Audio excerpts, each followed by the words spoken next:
Is my Deputy Mayor of Lincolnshire. She's here at the front. Now, first up is Lyndon Kemkaran, the Reform leader of Kent County Council. Now, Reform won 57 of 81 council seats in Kent. She's straight-talking, wonderful lady, and she's going to talk to you about what she's doing to stand up for women and for common sense. Cameron, I'll hand over to you. Thank you.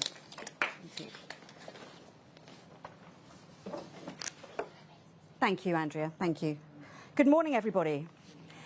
So I want to start by sharing with you a story of what happened at my last full council meeting on the 10th of July. The opposition put forward a motion to prevent violence against women and girls in Kent. What could possibly be wrong with that, I hear you ask? The motion, no doubt, came from a good place, but I was very concerned that it was ignoring some rather large elephants in the room. There are two recent phenomena that have, without a doubt, caused women and girls to be less safe, not just in Kent, but in the UK as a whole. Let me explain. The first, as Andrea just referenced, is the belief that's been actively and at times aggressively pushed on us by politicians, the media, and our state institutions, that biological men pretending to be women should be allowed into female-only single-sex spaces. It is a fact that allowing biological men into women's spaces has made women and girls in the UK less safe. The opposition motion didn't mention that at all. The second thing that's made women and girls less safe, but which was also missing from the opposition motion, is, of course, illegal migration. The invasion, and I use the word invasion because that is exactly what it is, of hundreds and thousands of undocumented men who've come from countries where violence is the norm and women are not even second-class citizens, is placing women and girls in grave danger. When I debated the motion in the council chamber and quoted facts and figures to demonstrate the shocking number of foreign-born men charged with sexual offences against women, the opposition called me racist, xenophobic and bigoted. Two of them actually left. They stormed out and they yelled a swear word over their shoulder at me as they left the chamber. Now, that's not just utterly disgraceful behaviour from elected officials, but a total pig-headed refusal to acknowledge an uncomfortable truth. I wondered if their anger stemmed from all these pesky women complaining about being raped and sexually assaulted. I mean, for goodness sake, why can't they just shut their mouths for the sake of diversity? And for the record, that's a sentiment that's actually been publicly supported by a sitting Labour MP. It's the same mindset that saw the industrial scale cover-up of the rape gangs. And if that's not ringing alarm bells for you, then it should. Anyway, the facts and figures have been very slow to emerge, but now they're becoming freely available. There's just no escaping the evidence. Illegal migration is harming women and girls. The number of foreign national sex offenders in prison has gone up by almost 10% just in the last 12 months. The recent report by Dame Louise Casey pointed out that Afghan men commit up to 20 times more sex offences than average. And thanks to our hapless politicians, we now have tens of thousands of Afghan men who may or may not be Taliban, secretly brought to the UK, now living alongside our service families in military accommodation. You really could not make this up. And as for the small boat invaders, well, the government is now closing the migrant hotels and placing groups of these men who, don't forget, we have no idea who they are or where they really come from, into the very hearts of our towns and villages, requisitioning guest houses, blocks of flats, small hotels and HMOs. It is happening by stealth in Kent and all over the country. And still, day by day, the boats keep coming. Once ensconced, these men are free to come and go as they please, and we know that some are working illegally for food delivery companies. How one organises insurance, background checks or a payslip for someone with no ID is beyond me. Another thing we now know is that over 200 of these men living at our expense in our communities have been charged with over 400 offences, 44 of which were sexual offences. And these are just the ones we know about at this moment in time. My residents in Kent are beyond furious. Kent is a proud and ancient county, and our motto is Invicta, which means unconquered, undefeated or invincible. The irony of our shores being invaded day after day by men who have fled the safe country of France to come to the UK by choice is not lost on my residents. So I'm going to leave you with some unanswered questions. How many rapes is too many? How many sexual assaults is too many? When is this government going to wake up to the reality of what so many women and girls are experiencing? I believe this is now a national emergency and should be treated as such. Thank you.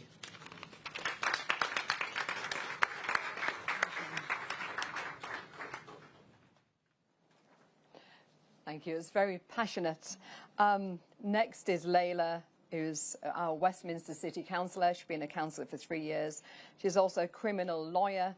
And I'm sure recently you've heard her passionately standing up for safety values and protecting our communities. All yours, Layla. Thank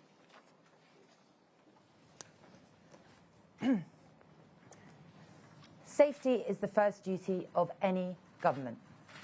If you cannot protect Britain, you have no right to govern it.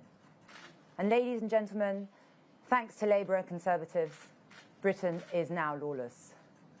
My name is Layla Cunningham. I'm a Westminster City Councillor, a former senior Crown Prosecutor and a mum of 7. Our country's changed. I remember a time when calling the police meant they would actually come. Now, when my kids were robbed, police told me there weren't enough resources to send someone. I had to do the dangerous legwork myself over many weeks to catch the criminals. I risked my life and the press called me vigilante mum. Well, this campaign and reform is for every vigilante mum out there, for every parent who feels sick with worry when their kids leave the house, for every parent who's been looked down on, ignored and insulted, or worse, silenced, for everyone fighting to protect their family only to be told to calm down and shut up while the government places foreign rapists on their doorsteps. You are not alone. We see you, we hear you, and reform is coming to fight for you. From the start of this campaign, the press accused me of lying, of stirring up fear. I've prosecuted violent criminals. I've comforted victims. I've hugged my own children after they were robbed at knife point. This campaign is not spin for me. It's a reality. I've seen danger up close, and I can tell you the fear is not paranoia. It's the truth. When you cut visible policing, half stop and search, empty the prisons and only charge 6% of reported crimes, you hand control of our streets to the criminals. This isn't just failure, it's a dereliction of duty. And I'm angry because the very people who won our votes with promises of safety have done the exact opposite. Why are there no more police on our streets? Why isn't there a laser focus on knife crime? Why aren't people in balaclavas searched? Why are foreign rapists not deported? While these questions and many more still go unanswered, they have the audacity to force through the online safety bill, using child safety as a cover to gag dissent. And when we call it what it really is, censorship, they accuse us of being dangerous and siding with predators. A masterclass in double standards. A level of hypocrisy only matched by their deceit. These are the same people that refuse a national inquiry into the Pakistani rape gangs they protected for years. The same people that still house foreign rapists in hotels by schools and homes, and then act shocked when mothers protest. What do they expect? And if you need more proof that both parties have actively deprioritized our safety, ask yourself this. How can they find billions for foreign aid, 7 billion for Afghan refugees, some unvetted and dangerous, but not for more police, not for victims, and not for our children? And where are they when a boy is stabbed? Silent. Where are they when girls are groomed and raped? Silent. No policy announcements, no Cobra meetings, no billions, no elite squads. Those are reserved for censoring us. And then they take the knee. They bow the knee to ideology. Like the Crown Prosecution Service so-called policy on violence against women and girls. It states that it's actually gender neutral and inclusive of men who identify as women. That's not inclusion. That's deleting us from our own safety laws. The Tories took a policy meant to protect women and gutted it. What should have been a shield for us became a smokescreen for politicians. Because rape and sexual assault against women is an epidemic. Women are targeted because we are women. We face threats men will never face. And we want a government that recognises this, not an ideology that erases it. And that starts with a fearless leader who puts truth and safety first. Now imagine a government led by Nigel that treats safety of its people as sacred. One that stands between you and danger every hour, every day, and never flinches. Where the police are on your streets. Where every predator, gang member, and violent offender knows there is nowhere to hide. Where your borders are secure, your streets are safe, and your children, our children, can grow up free from fear. That is the Britain we deserve, and that is the Britain we shall have under reform. Because this country doesn't belong to the gangs, the predators, or the politicians that protect them. It belongs to us, the people who work hard, raise our families, play by the rules, and we deserve to live without fear. Thank you. Thank you, Layla. I love the vigilante mums. We need to get that trending. And finally, our newbie MP, Sarah. Now, she's only been an MP for 12 weeks, but already she's causing a stir. Sarah. Well, I hope that's in a good way. And it wasn't so long ago that we started our summer crime campaign. And I think the first thing I said to you all was how lovely it was that I was alongside Layla and Nigel that day, and that you were looking at 2 formidable women now. And today, here you are looking at 4 formidable women, all speaking from the same hymn sheet about this very important issue. So first of all, I should say thank you all for coming. And what we're talking about today is a matter of national security. And that is the heightened and increasing threat to the safety and security of women and girls across this country. A threat that our own government is enabling. And as you've heard, we're talking about the daily influx of people who do not share our values, who do not share our culture, but who are being welcomed into this country, all at vast expense to us, the taxpayer.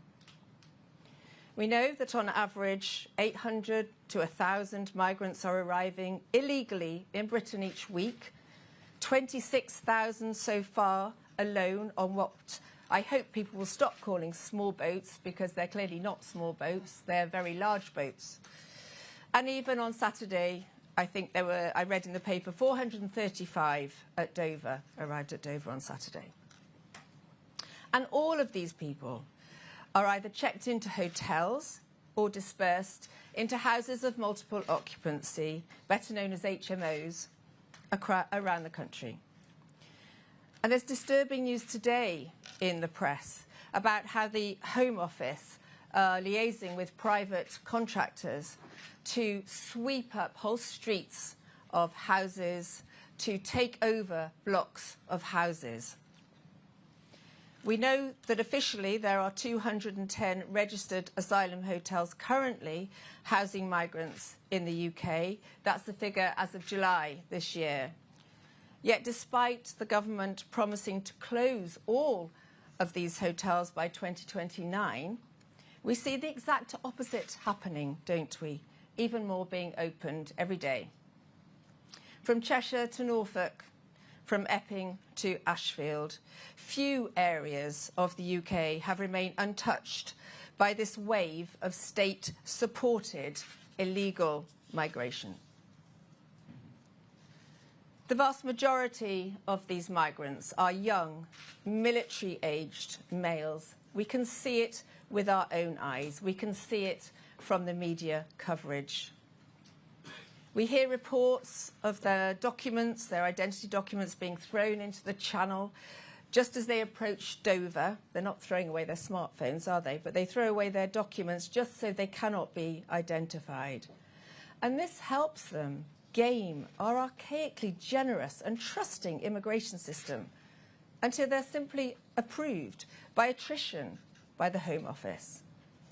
And again today, there's headlines of 150,000 migrants that have just been lost in the system by the Home Office.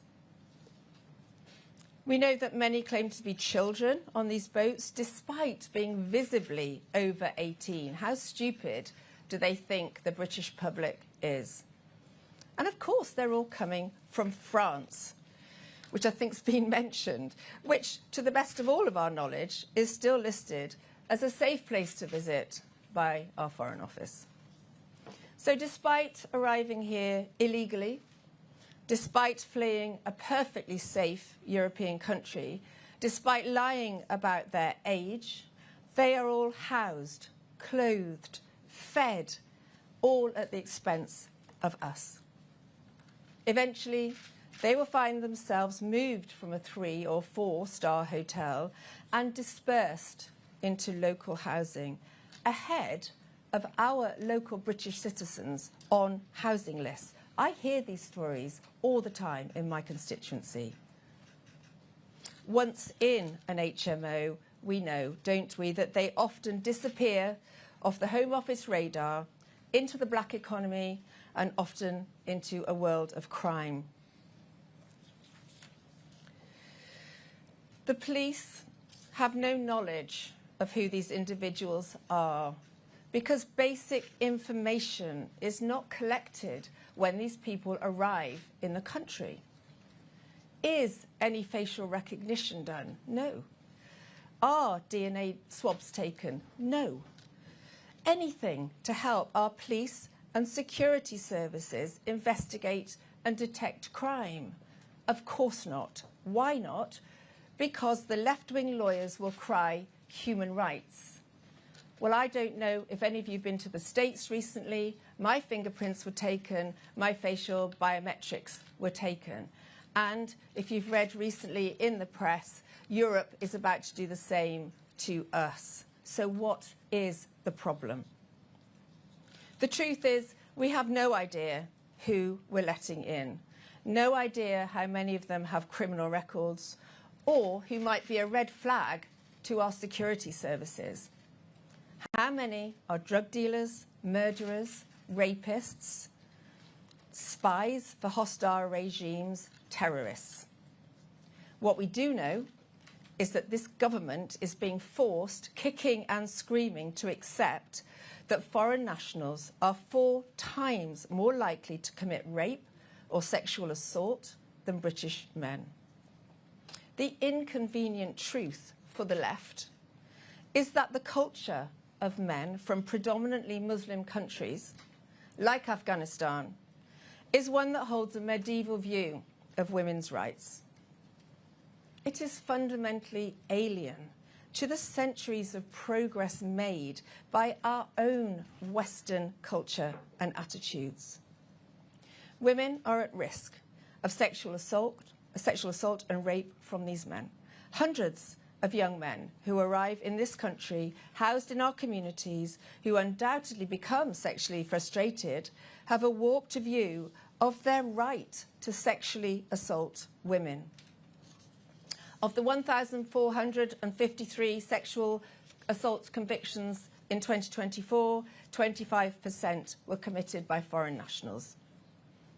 Afghan men are 3 times more likely to be convicted of a sexual offence than someone born in the United Kingdom, and represent the largest group of migrants who commit sexual violence against women. And yet we know that 18,000 at least were covertly let into this country by the last government with no security vetting. We hear shocking and disturbing stories of young girls, very young girls, who have been raped by these men. A 12-year-old in Nuneaton, an 8-year-old in Lambeth, raped. And what is this government doing to stop this? Pretending it isn't happening and persecuting those who stand up to protest. The first priority of any government is to protect its citizens. And yet this government is in denial that this is even happening. It's overseeing an establishment that is gaslighting us by hiding the facts. The data has been covered up for too long. This denial is nothing short of betrayal of our women and girls. And it's no wonder that we're now hearing about groups of concerned British men mobilising themselves into guardian angel-style street patrols, like the one funded by the philanthropist in Bedford. Street patrols out there to protect their daughters, their girlfriends, their wives, even their mothers. It's no wonder that we're seeing mass protests by concerned mothers outside these migrant hotels. Mothers who are afraid for the safety of their daughters. And why wouldn't they be when we hear that these illegal migrants are loitering around schools, around parks, men with deplorable attitudes towards women? I have stories from my own constituency of exactly this happening, of indecent exposure to young girls happening. Mothers will not let their children play out on the streets. A reform government will stop this betrayal of our women and girls. We will deport every illegal immigrant that sets foot on our shores. We will deport all illegal immigrants housed in hotels up and down this country. We will do everything we can to ensure that those dispersed in the HMOs are found and deported. We will deport all foreign national offenders in our prisons, ensuring that when they do get out, they are not free to walk on our streets. We will instruct our police to respond to every inappropriate sexual behaviour call by migrants against our women and girls. We will empower our Immigration Enforcement Division to detain them, to deport them, to raid town centre businesses along the way. And of course, we have to, and reform will, leave the ECHR and put an end to the lucrative merry-go-round of human rights-based appeals. We will stop this madness. It is a matter of national security, and only a reform government will protect women. Thank you.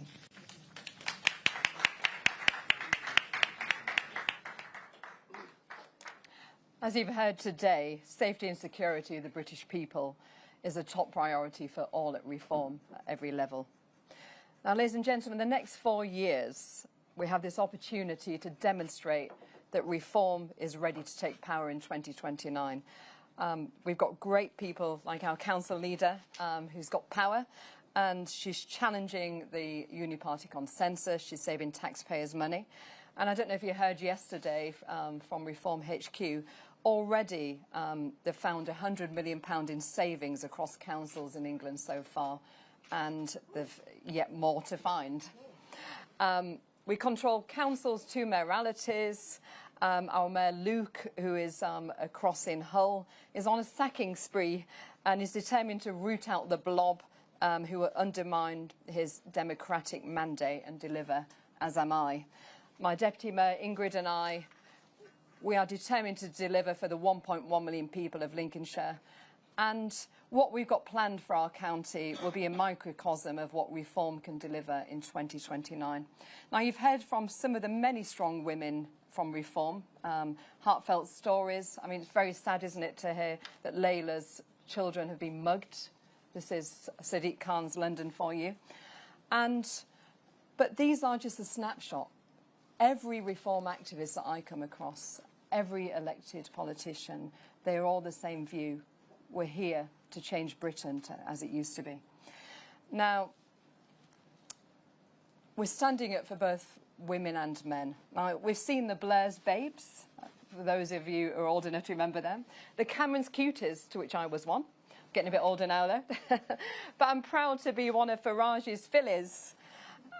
And as we are a new breed of politician, as the Reform men are, We're a different breed. Welcome back to the era of conviction politicians and vigilante mums.